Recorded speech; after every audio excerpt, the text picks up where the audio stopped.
A project management information system can be a framework to guide the progress of a project and help to increase its success rate. It brings accurate and relevant information to management within the required time frame and helps to speed up the decision-making process and any action necessary to ensure that the project is on track in terms of time, budget, and objectives. A PMIS can basically or must basically identify the information that is needed and its relevance to the project and its implementation. It must be able to compare the present state of affairs on a project to the aims laid down and analyze the differences so that the corrective and remedial actions can be taken. A PMI should not lead to any loss of control because of any analysis of the information that has been gathered. There has to be some method of integrating the scope of the project, its quality objectives, and the time and cost that it requires. There should be no duplication information as this only leads to waste of scarce resources in terms of time and manpower. The information that is the information that is gathered has to help the project management team to plan, organize, and control the project.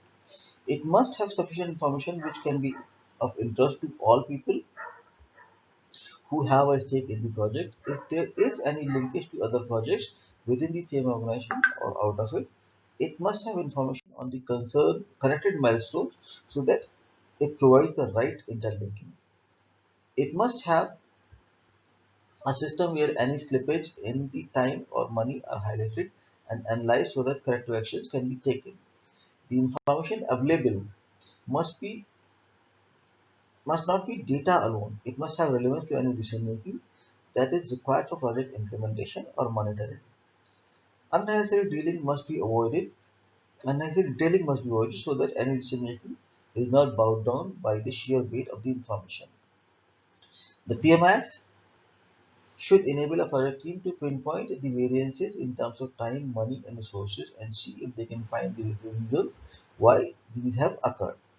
It should enable the team to track the status of each part of the project and assess the work that is completed and the work that remains to be done. When this information is available,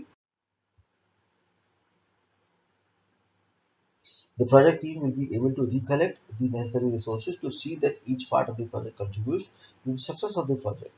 It should be able to help the project leaders to assess the impact on the project from any future risk caused by time and cost overruns, and also to ensure that the quality of the project does not suffer. It should help the team to understand which of the parts of the project requires revised guidelines and how they should be implemented. For an effective PMIS, it is necessary that the preliminary estimates and the technical specifications are very precise and all-encompassing.